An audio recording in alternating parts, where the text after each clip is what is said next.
خواتین و حضرات کی خدمت میں اسٹاک سویڈن سے عارف کسانہ کا اسلام پہنچے۔ آج کے ولاگ میں 3 امپورٹنٹ ٹاپکس پہ ہم بات کریں گے۔ پہلا یہ کہ سویڈن کی نیشنلٹی کے لیے جو حکومت نے آمدنی کی شرط رکھی ہے اس کی مزید وضاحت آئی ہے، اس حوالے سے بات کریں گے۔ دوسرا، سویڈن میں جن لوگوں نے ٹریک چینج کر کے ورک پرمٹ لیے تھے وہ ایک سنجیدہ معاملہ اختیار کر گیا ہے، اس کی مزید وضاحت آئی ہے کہ کون سے لوگ ایسے ہیں کہ جن کے ورک پرمٹ ایکسٹینڈ نہیں ہوں گے اور کون سے لوگ ایسے ہیں جن کے ورک پرمٹ ایکسٹینڈ ہو جائیں گے، اور پھر جن لوگوں نے پرماننٹ ریزیڈنس کی اپلیکیشن دی ہوئی ہے اس کا کیا بنے گا، یا جن لوگوں کو آلریڈی پی آر مل چکی ہے ان کی کیا پوزیشن ہوگی۔ اس پوری وضاحت جو ہے وہ آپ کو آج کے اس ولاگ میں ملے گی۔ اور تیسرا، ڈنمارک کے حوالے سے کہ وہاں کی نیشنلٹی کی کیا صورتحال ہے اور گزشتہ 4-5 سالوں میں کتنے لوگوں کو نیشنلٹی ملی ہے، 2024 میں کتنے لوگوں کو ملی ہے، اور اس میں انڈیا اور پاکستان سے کتنے لوگ ہیں جو ڈینش نیشنل بنے ہیں، اور دوسرا یہ ہے کہ ڈنمارک کی نیشنلٹی کے لیے کون سی اہم شرائط ہیں جو پورا کرنا لازمی ہے۔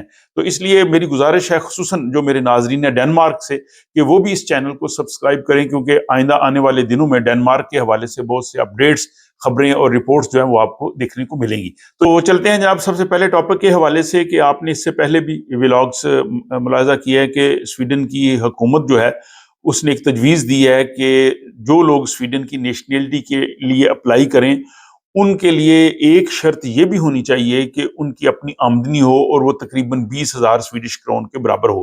اس وقت سویڈن کی نیشنلٹی لینے کے لیے آمدنی کی کوئی شرط نہیں، اگر کوئی آدمی بالکل کچھ بھی نہیں پیسے کما رہا تو تب بھی وہ سویڈن کی نیشنلٹی لے سکتا ہے، لیکن حکومت یہ چاہتی ہے کہ مستقبل میں ایسا نہ ہو، اور اس کا جو اطلاق ہے وہ اگلے سال جولائی 2026 سے ہو۔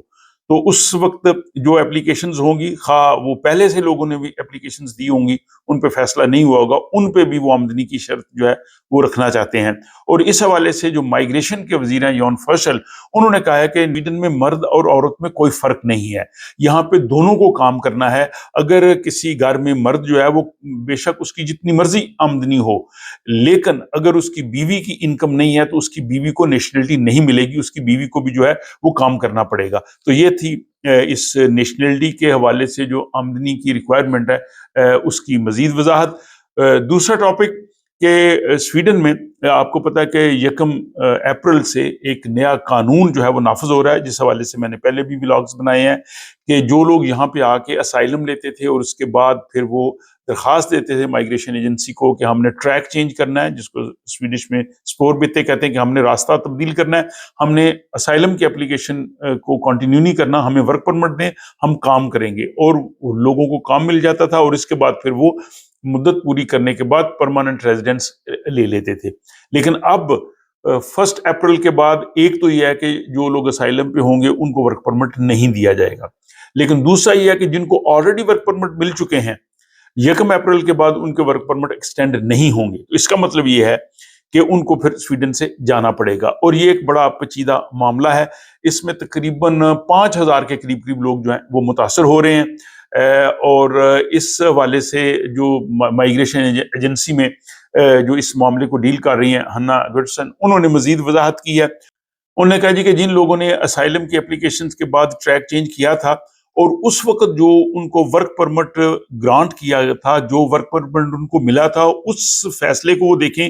اگر اس فیصلے میں جو ایلینز ایکٹ ہے جس کے تحت یہاں لوگوں کو جو ہے وہ امیگریشن ملتی ہے، اس کے اگر چیپٹر 5 اور پیراگراف 15A کا حوالہ دیا گیا ہے تو ایسے لوگوں کے ورک پرمٹ ایکسٹینڈ نہیں ہوں گے، ان کو سویڈن چھوڑنا پڑے گا۔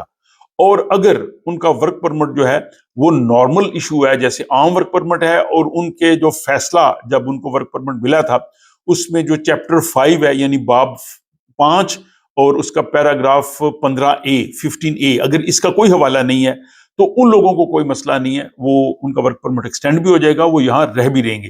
تو اس لیے جو لوگ اس کیٹیگری میں آ رہے ہیں، جو پریشان ہیں، ان کو چاہیے کہ اپنا وہ فیصلہ نکالیں، اس میں دیکھیں کہ کیا اس میں چیپٹر 5 اور پیراگراف 15A لکھا ہوا ہے یا نہیں لکھا ہوا۔ اگر نہیں لکھا ہوا تو ان کو کوئی مسئلہ نہیں ہے۔ اور جیسا میں نے کہا کہ اس میں تقریباً 4,700 کے قریب لوگ متاثر ہو رہے ہیں، جس میں 1,400 ان کے فیملی ممبرز بھی ہیں۔ یہ جو قانون ہے یہ 2008 میں بنا تھا، کہ جو لوگ اسائلم پہ آئیں اگر وہ ٹریک چینج کرنا چاہیں, اگر وہ ورک پرمٹ لینا چاہیں تو پھر ان کا اسائلم کی اپلیکیشن بند ہو جائے گی, پھر وہ ورک پرمٹ کے تحت کام کرتے رہیں گے. لیکن اب حکومت نے جو ہے وہ اس کو چینج کیا. اب اس میں اگلا سوال آتا ہے کہ کئی لوگوں نے مجھے کوشچن کیا تھا کہ ہم نے ریزیڈنس پرمٹ کی اپلیکیشن دی ہوئی ہے, ہم نے پی آر کی اپلیکیشن دی ہوئی ہے, ہمارا کیا بنے گا؟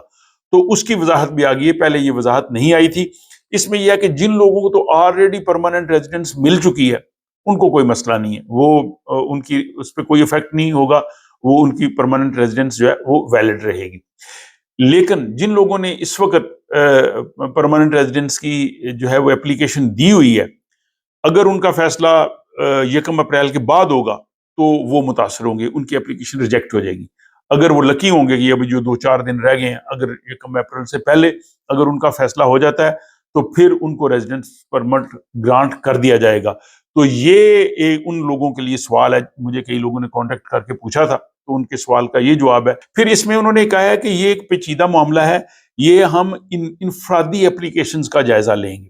یہ ہر آدمی کی جو بیک گراؤنڈ ہے اس کا فیصلہ ہے وہ مختلف ہو سکتا ہے. اور دوسرا یہ ہے کہ جن لوگوں کو 4 سال کے ڈیپوٹیشن کے آرڈر ہو چکے ہیں, 4 سال پرانا ان کا معاملہ ہے, وہ اس صورتحال سے نکل جائیں گے, اور جن کو 4 سال سے کم کا عرصہ ہے تو وہ اس میں آ سکتے ہیں. بہرحال اس کی جوں وضاحت آتی ہے, اس حوالے سے جو مزید تفصیلات آتی ہیں وہ میں آپ کی خدمت میں پیش کرتا جا رہا ہوں. اس کے بعد جناب اگلا امپورٹنٹ ٹاپک جو ہے وہ ڈنمارک کے حوالے سے ہے. اور ڈنمارک میں جو ہم دیکھیں گے کہ سال 2024 میں کتنے لوگوں کو نیشنلٹی دی گئی ہے, اور اس میں پاکستان اور انڈیا کے کتنے تعلق ہیں. تو آپ جانتے ہیں کہ ڈنمارک نے اپنی شہریت کے قوانین بہت سخت کیے ہوئے ہیں, اور اس میں کافی زیادہ شرائط ہیں جس کا ذکر میں بعد میں کرتا ہوں.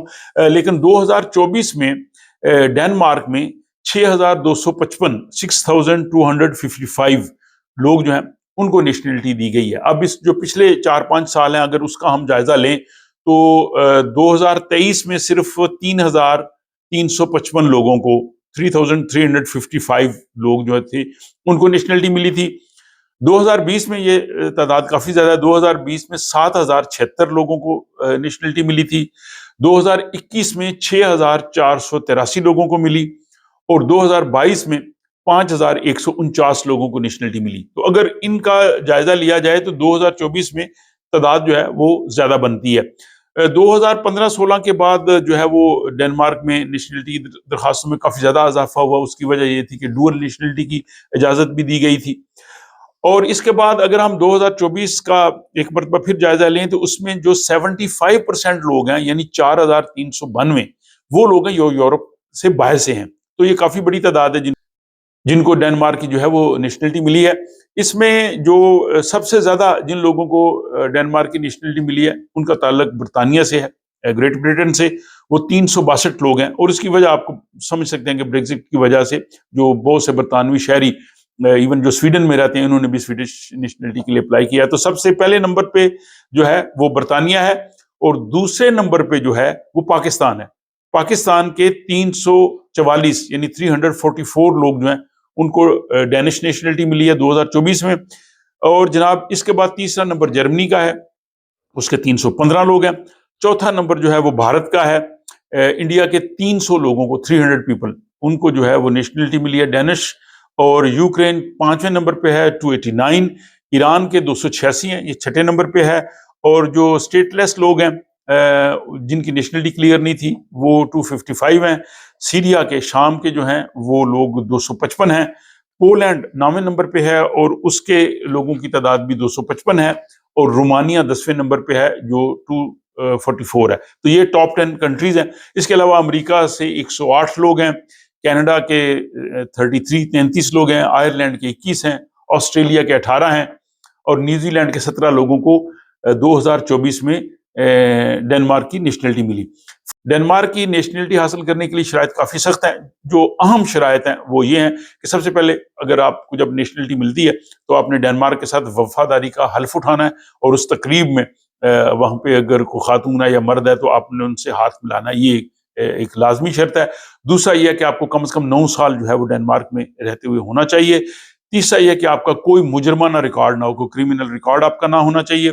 چوتھا یہ ہے کہ آپ مالی طور پہ خود کفیل ہوں, اور آپ پہ کوئی اس قسم کا قرضہ نہ ہو کہ آپ نے وہ پے نہ کیا ہو. اور پانچواں یہ کہ ڈینش زبان کی مہارت ہونی چاہیے، وہ آپ کو بولنی لکھنی پڑھنی آنی چاہیے. اور چھٹا یہ ہے کہ ڈینش شہریت کے لیے جو ٹیسٹ ہوتا ہے، جو اس میں ڈنمارک کا معاشرہ، وہاں کی حکومت، وہاں کے بارے میں، تو وہ جناب آپ کو جو ہے وہ پاس کرنا ضروری ہے. تو یہ 6 جو ہے وہ امپورٹنٹ جو ہے وہ شرائط ہیں ڈینش نیشنلٹی کے لیے. تو یہ تھا جناب آج کا ولاگ، جس میں ہم نے سویڈن کے حوالے سے اور ڈنمارک کے حوالے سے جو ہے وہ بات کی ہے. آپ کو یہ ولاگ کیسا لگا، اس کا اظہار آپ کمنٹس کی صورت میں کمنٹ باکس میں اپنی رائے سے جو ہے وہ بتا سکتے ہیں. اگر آپ کو یہ پسند آیا ہے تو آپ اس کو لائک بھی کر سکتے ہیں اور اپنے دوست احباب کے ساتھ شیئر بھی کر سکتے ہیں. اور ایک مرتبہ پھر جن احباب نے اس چینل کو ابھی تک سبسکرائب نہیں کیا، اگر وہ سبسکرائب کر لیں گے تو اس طرح کے اپڈیٹس ہیں ان کو دیکھنے کو ملیں گے. اور اس کے ساتھ ہی مجھے اجازت دیجیے، آپ سے ملاقات ہوتی ہے کسی اگلے ولاگ میں.